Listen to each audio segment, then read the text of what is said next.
Whether we initiate a separation or not, we experience a phase during which we know ups and downs. Some people develop addictive behaviors such as emotional eating, overeating, eating more sugar foods, or drinking alcohol. These behaviors can affect our well being physically, mentally, emotionally, professionally, and socially. In this episode, we will talk about the impact of separation on well being and what we can do to overcome the situation. Hi, everyone, and welcome to Wellness All Seasons with Mina podcast. It's a holistic approach to women's well being. We explore how to embrace wellness in all aspects of our lives, regardless of the season we are in.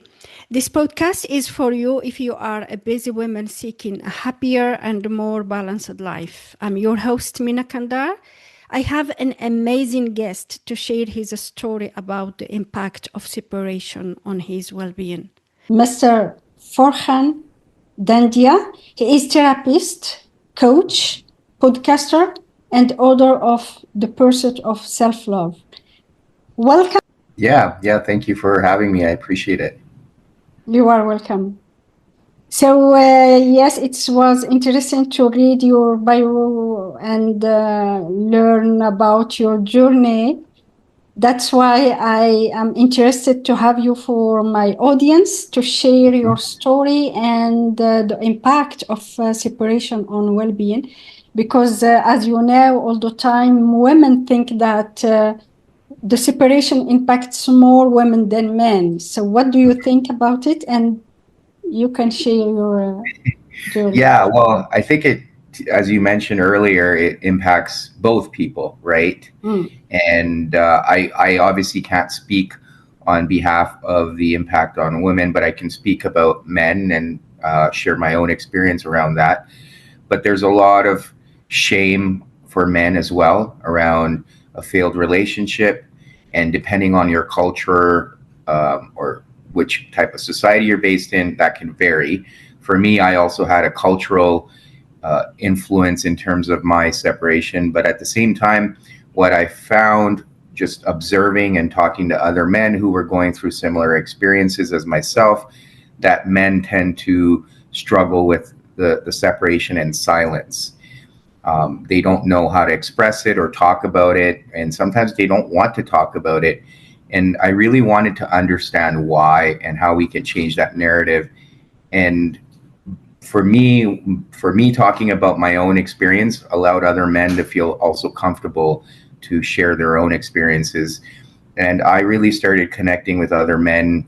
I was fortunate enough to join men's groups, and we were having these discussions. So I was learning a lot from other men, but also we were putting it on the table in terms of opening up about our experiences and how we were struggling and dealing with all the things that come with the separation. So yeah, a long-winded answer to your question, but I think it does affect men as well, and sometimes it could be a lot worse depending on the situation.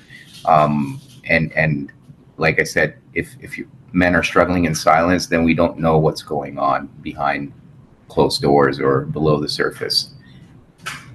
It can be tough on your well-being to Yes. to suffer silently without sharing with anybody. For you, why you keep it? You suffered silently. You didn't check some help or talk with someone from your family members or to express your feeling, etc. Yeah, I think for me, the silence really came around not sharing with my friends because, again, I was feeling shame. I also, for some reason, and I think this applies to a lot of men, we try to create this image of having things together, not showing our emotions. And for me, it was also having this, I had done well in everything in life, like fortunately, school, career, things were good. And this was like the one thing that I looked at it as shameful and not good, almost as a failure. So it was tough for me to then open up and be like, oh, I have this one thing in my life that isn't working out. For as for family, I think, as I mentioned earlier, my family is originally from Pakistan, so there was a lot of cultural pressures, so I couldn't speak about it, or it was just, again, a lot of shame around divorce. So that was kind of the reason why I didn't feel comfortable opening up to family as much as I needed it at the time. But the one thing I did seek out, it was therapy. So I was going to see, I was working with various therapists throughout the whole process. What leads you to go to see a therapist? Yeah, so I was actually starting to see a therapist before I even started the separation process, because I was really struggling with the whole process. I knew I wasn't happy. I knew I wanted to leave. So I was already starting to see a therapist to figure that out. So I was lucky that I started that process early. Before. And yes, and then as the process started, there was still a lot of mixed feelings. Obviously, you're doubting yourself. You're wondering, okay, am I doing this right thing? We also had a child, so it was like, okay, is this the right thing? Yes, yeah. Is this the right thing to do? Why would I do this? I won't be able to see my son. All these questions were coming up for me.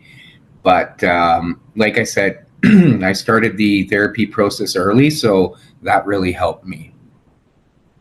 So what I understood is that during the separation comes because you were not feeling good in the relationship, and you decided to follow a process with a therapist and end with the separation. Yes. Yeah. So how was it before separation? Definitely, because it's a period in which I think it's tough for you to be in the same environment, but at the same time not feeling good in the relationship. Yeah, I was just, I felt like I was living double lives, and just not being honest with myself and not feeling authentic or complete. And yeah, I was starting to see a lot of issues with my health. Looking back now, I can realize that I was experiencing a lot of health issues. I wasn't sleeping well. I was just overworking myself. So there's a lot of things that were going on. Now that I've been able to focus on my mental health and well-being, looking back, I realized, oh man, like I was doing a lot of damage to myself and not even knowing. So, but at the end of the day, I also think like I've also become a lot more spiritual since then. And looking back, I'm like, I wasn't my whole self. There was something missing. And I think our inner voice or our wisdom or intuition tells us that, hey, something is not right. And I kept shutting that voice down for years and didn't listen to it until where it got to the point where I just couldn't ignore that voice anymore. And like I said, it was starting to affect me. Like I said, I had some health issues, then I had some injury problems. So those, like looking back, are all signs my body was just like telling me to change my situation. It was just, trying to get my attention. When you talk about sleep problem and also health problems, is it because because you talked about overworking, etc.? It was due to the situation you started to behave differently because of the situation, separation. What did you? I think so. Yeah. Looking back, yeah, I think so. Like I obviously, like I've come to realize, like when we store stress in our body, there's tons of research now coming out that demonstrates that with stress, if we're holding so much stress, or we're not speaking up, or we're not being honest, that shows up and manifests as chronic illnesses, chronic pain. So you see a lot of people that have these ongoing issues with their health or illnesses. These are all a result of stress, not speaking up, not using your voice. That often results in a lot of these issues. And that's the exact same things I was going through. And again, like I said, looking back now, I have a better understanding of why Mm. all those things were happening to me.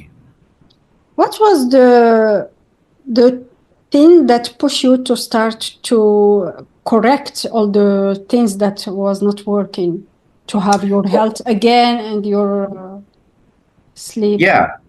Mm. Yeah, I think once I kind of started the separation process, I was still struggling and making poor life choices.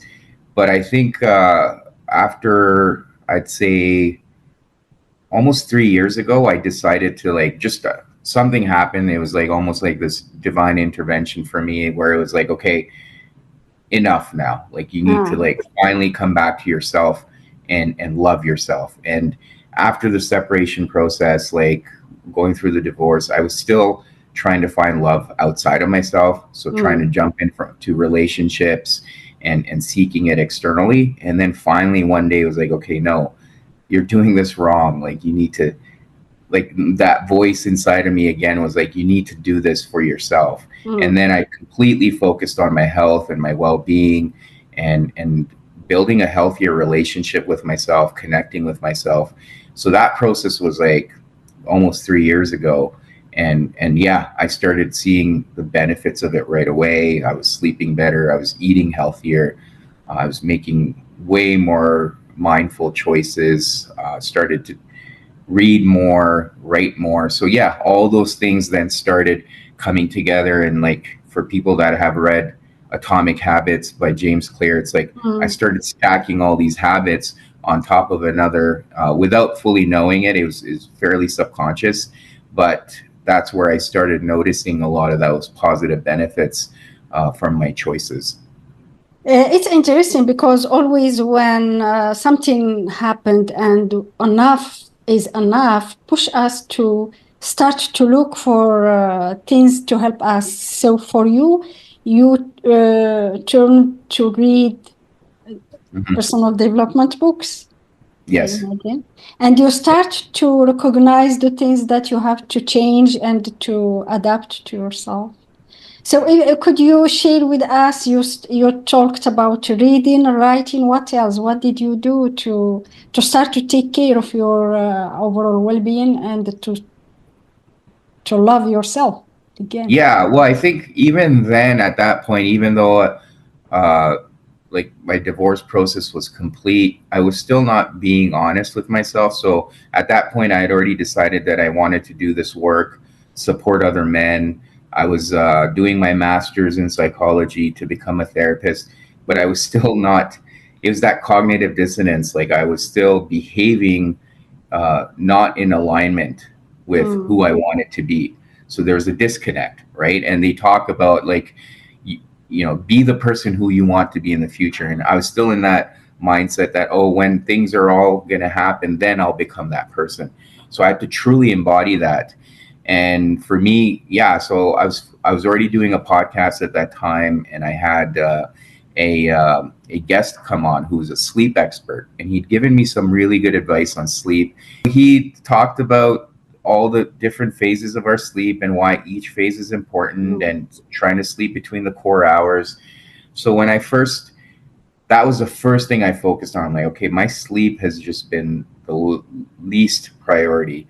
And especially during COVID, I wasn't really, I didn't have to be in the office all the time. So it was kind of like, okay, I could like take advantage of that and not sleep as well. So that was the first thing I prioritized was my sleep. And then I started making really healthy meals for myself. But that getting the 8 hours of sleep for the core hour, like between those core hours, was the first thing that this guy had mentioned on my episode. Was like, try it for 2 weeks. So I was like, okay, I'm going to try it for 2 weeks. I tried it for 2 weeks and I felt amazing. And then I was eating clean, and then I was reading with I wasn't going out anymore and wasting time. So I was like reading books, and overall, I just started feeling healthier, right? Both mentally and physically. And then I started to make sure I wasn't missing my workouts. So all these things started to come together: my exercise, my sleep, my mental health. I started meditating more. I started journaling more. So I started focusing on all these things at once. And then within a month, I was just feeling great. And then I kept it up, and I kept improving, started adding more tools to my daily practice. And from there, it just, like I said, kept getting better and better and better. Yeah, sure. Yeah, because it starts always with something that change a lot of things, and when we get to a situation that it does not serve us anymore, we shift to the transformation, and most Hmm. of the time it's positive. What do you Yeah. think about the transformation? Absolutely. I think the biggest thing people sometimes miss is the consistency and sticking with the process, right? So Mm, there's some things that I was, just by being consistent, I was seeing the immediate results, the positive benefits. And there's other things that took longer, right? So you have to put in the time. Like for me, then I made changes to my diet and focused on several things that I was eating, and then making sure I was eating better, and that took some time to see the positive results, right? It took 2 or 3 months, but I had to stick with it, right? So mm, that's, I think the biggest thing is that consistency. And I've been fortunate enough that when I put my mind to something or I set a goal, I'm able to do it consistently and stick with it. So that really served me, getting through everything and then finishing my master's, becoming a therapist.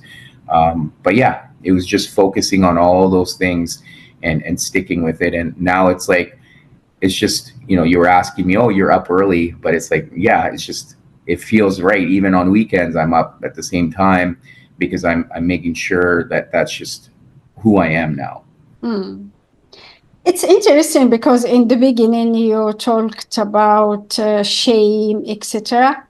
But you Hmm. created your podcast to speak up and to start to support other men. So you see, shame is transformed to a great speaker. Yeah, well, the thing with shame, and again, as I've learned more and I'm helping other men and I'm Mm, doing more therapy, I've come to realize, and I've read a lot of Brene Brown's work, and she talks about shame too. But shame thrives on secrecy, right? And I, for the longest time, I kept some of my issues a secret, and I kept falling into the shame spiral. But the more I just opened up and started talking about it, it wasn't anymore about mm, shame. It was like liberating, because I felt like, okay, this experience, yes, it happened. It was tough, but it doesn't have to define me. And as you pointed out, it allowed me to become a completely different person. I learned so much from this experience. mm, I don't, even if I put the therapy and the podcast aside, becoming a therapist and the podcast aside, those are all visible metrics, right? So forget about that. It's just, even the process of just focusing on personal development and mm. reading everything I've read, I feel like a different person. I feel more wise and more understanding of just life in general and history and everything people go through. That alone is worth it to me if I put all the other external factors aside. Could you can share some books that helped you Oh, with the there's, audience? I'm just looking at the list here, but I think at the time, I would say, like, I'll probably list the top five off the top of my head here, but The Alchemist by Paulo Coelho, Ah, um, The Four Agreements by Don Miguel Ruiz Jr., Meditations by Marcus Aurelius, mm. You Can Heal Your Life by, what was, oh, there it is, Louise Hay, and what was the other one? And I would say 12 Rules for Life by Jordan Peterson. Ah, yeah. So Amazing. those are, You see, well, I have read some. Well, it's interesting, yes, because always we can find the support either draw therapy, following a therapy, or reading uh, mhm, books, or listening to podcasts, or yes, watching YouTube, because yes, we learn a lot, and it can be very benefit for ourselves, for our growth, and the result you are here, we are talking about, and it's interesting to talk about it because for women, most of the time, eat or consume a lot of chocolate or all these things, and knowing how it can be. Of course, we can. It's not for all men, but if we take your example, men also suffer from separation, and they can have a lot of bad or negative impact on their well-being. And what is interesting is you share the same, most of the things that can help to overcome and to take care of self, take care of your health, mental health, physical health, sleep, etc. And this is what helped you to think about all the good thing that you can do for others, for yourself and for others. And what you are doing now to support other men in this in their journey is a big service, because maybe there are a lot who are suffering silently without sharing, and it can be very helpful.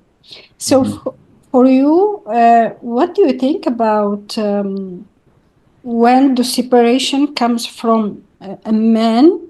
This is you who decided that you have to end the separation, and you talked about the impact about your overall well-being. What do you think about the impact on your partner? How it was? Well, it's one of those things you can never really prepare for it, right? Like I've thought about it too. Like if one person initiates it, the other person can be caught by surprise, right? But deep down inside, they should know, right? If things aren't working, unless you're completely delusional, then you shouldn't be surprised that, oh, this is happening. But it can still be a shock, right? Because for example, if one person's initiating, like I'll just use myself as an example because that's how I know. I had been preparing in my mind for months or even a year, right? So mentally, I was preparing myself. So I had all this time. I cut you, but you have never talked about. You were thinking and preparing yourself without talking, without trying to find the solution. No, I tried and it wasn't working, right? So that's why it took me so long, and that's why I had to go for therapy and figure it all out. So, but I was putting all this time together, figuring this out, and I feel like, yes, I had this head start. So you can call it maybe anywhere between 10 months to a year. I had this head start, right? Where I was just like, okay, what is this going to look like? How am I going to do this? What is my life going to look like? Now, you can't be fully prepared until you do something, right? Like people make plans all the time for things, and until you execute it, you don't realize what it's like. And it's very different when you do implement it. So the biggest thing is when one person initiates it, the only thing they have is the mental preparation. And then the other person can be shocked because obviously they didn't see this coming, or maybe even if they did see it coming, they didn't think it would happen. So that's that shock factor that I think can impact the other person if they haven't prepared for it, right? But at the end of the day, I think most of the time, both people know if things aren't working out, right? And sometimes they're maintaining that status quo because it's easier. Yeah, and I think after the separation, each one try his or her best to overcome the situation, but there is a period of suffering of a lot of things. Yeah, for sure. So for you, what can you advise for women to do when it happens like this? The decision comes from men. I don't know, to be honest. I wasn't in that position. I can't really comment. I mean, the only thing I could say is based on my experience, irrespective of who initiates it. I think you just have to take that time to heal. Even though I initiated the process, I didn't really take the time to heal for 2 or 3 years. I was still caught up in the drama of it and trying to compensate for it in other ways. And that was hurting me. And I think in any case, whether even the people I work with as a therapist, this is the main thing I see is you're so shocked that seldom do people take the time to heal. And by healing, I mean is really connecting with yourself. And it took me a while. I wish I would have started that process earlier. Like I said, I started it 3 years ago as opposed to 6 years ago. But I needed to go through all those experiences. So just being honest with yourself and connecting with yourself, whatever that looks like, that was the biggest, I think the biggest game changer for me was when I decided to turn inward, find that wholeness within myself, really focus on creating a healthy lifestyle for me. So then when I was able to build a very healthy lifestyle, then I met my current wife. But I don't think I would have met all of that or met that person if I hadn't focused on myself, right? And right, like I said, a lot of the times the tendency is to jump into another relationship, and that's not healthy either. You need that time because you need to process all of it. And depending on how the relationship was, sometimes it could take some time to really come out of it and build yourself back up. And you think, yes, I agree with you because jumping on other relationship before healing is just not to be alone or to replace an emptiness, and it's not successful although most of the time. Yeah, it's a band-aid solution, right? So I know a lot of people do it. So I mean, great if they figure it out. But in most cases, I think you still need that time to really heal and come out of it, because you're coming from a place that maybe wasn't healthy, and even if it was amicable separation, you still have a lot of things to work out and figure out. When it was for you the moment when you felt that that's it, it's released, I'm serene, I sleep, I can do all what I'm doing, etc. On which moment did you feel like that?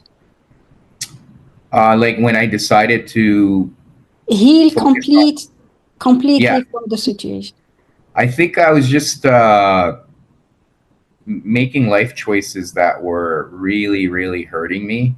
And one day I woke up and I just felt sick because I wasn't prioritizing my health.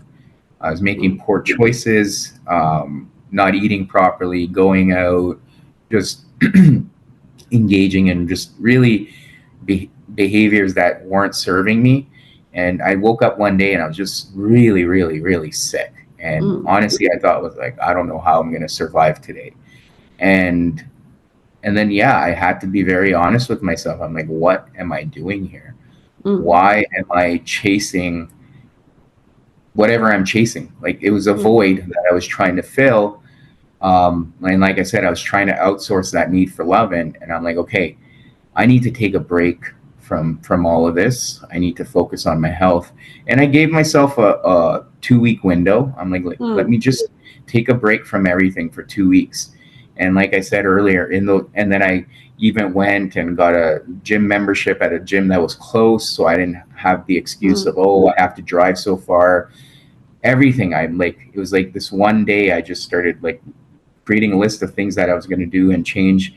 And yeah, in that 2 weeks, like I said earlier, I felt amazing. I felt great. I'm like, okay, this is good. This is good. I'm going to keep it up. And yeah, from there, I didn't look back. I just, and I'm super grateful that I made that decision that day. I loved it because you talked all about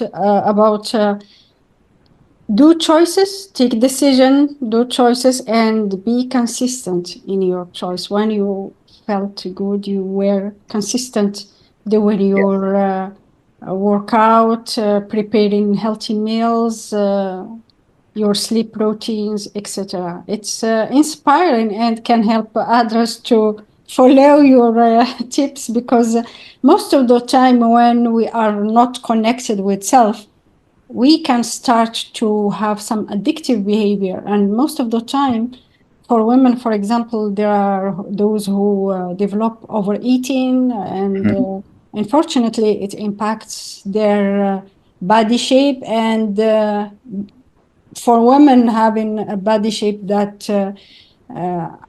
is not aligned with themselves, it's shameful. Yeah, for Can be sure. And shameful.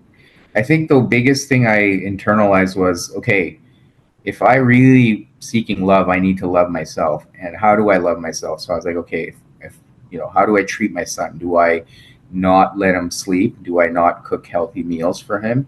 Do I not take care of him? I have to treat myself the same way. Mm. And that's what I started to do. And that was the biggest game changer, was those things really started adding up.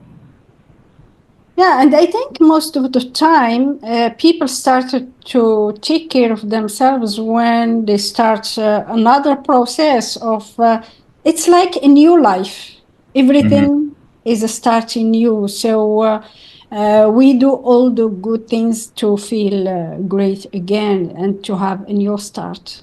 So, Yes. how do you feel with your new start, your new life? Yeah, no, I mean, it's still a work in progress. It's an Mm. ongoing journey, but I'm in a much better place, thankfully. And um, yeah, I'm super grateful. And I continue to keep up with all the stuff I've done to get me here, because I don't want to lose that. That's allowed me to build the life I wanted to build. And yeah, like I said, it's just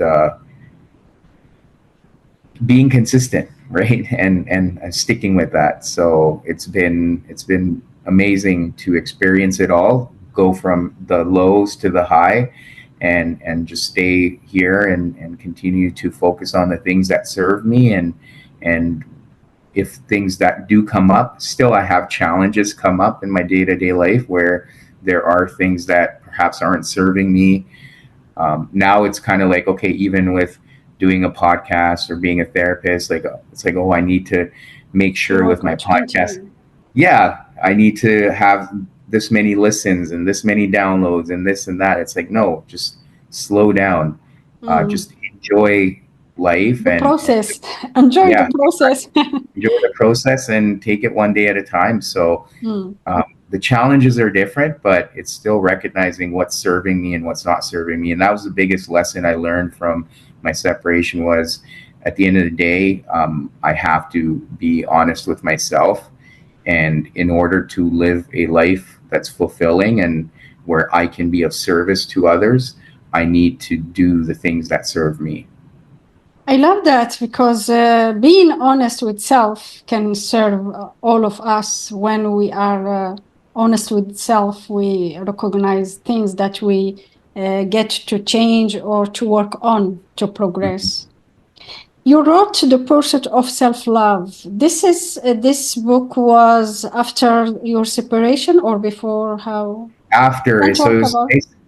yeah, I basically wrote the book, or at least majority of it was when I decided to focus on myself, right? So Mm.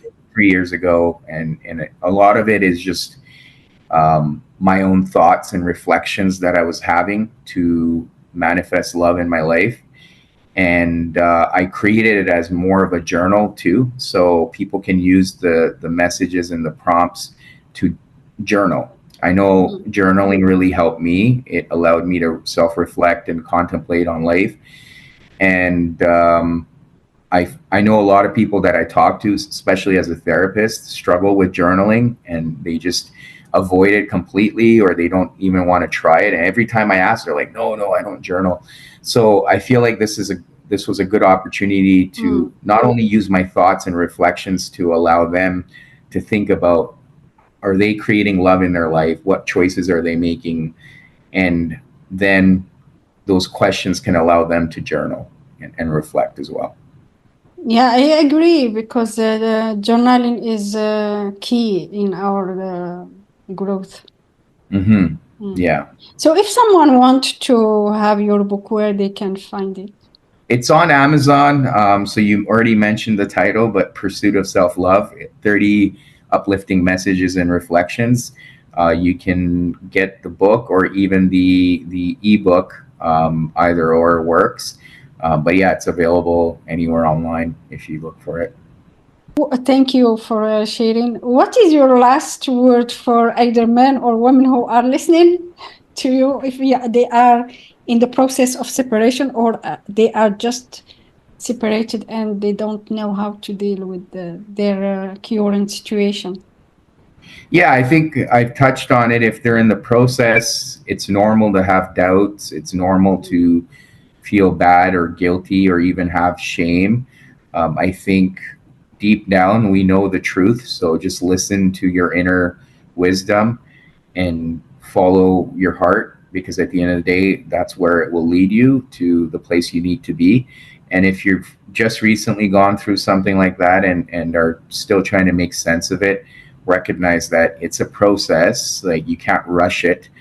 It's like what they talk about healing. It's never linear. It has its setbacks too. But yeah, at the end of the day, prioritize your well-being and your growth, because you can use this as an experience to grow. And when it's happening, we tend to get lost in, oh, like, why is this happening? How am I going to come out of this? But take it one day at a time and focus on loving yourself through all of it. I love it. Thank you so much. Thank you for being with me today. And it was interesting to listen to your wisdom, your journey, and all the tips that you have followed for your own transformation. Thank you so much. Yeah, thank you for having me. I'm super honored to be here. You are welcome. If you think that only women suffer from separation, the answer is not, because men have also their feelings, their emotions, and I hope that you learned from this conversation with my guest and all the tips that he followed to find himself again and to have a healthy life. If you know somebody who is in the process of separation, share this episode to help them and inspire them to overcome the negative side effects of separation on well-being. If you have some challenges impacting your overall well-being and wanted to share, connect with me. I put the links in the description, and let's talk. Thank you so much for listening. If you like this episode, please subscribe to Wellness All Seasons. I highly appreciate your support. Take care and see you in the next episode.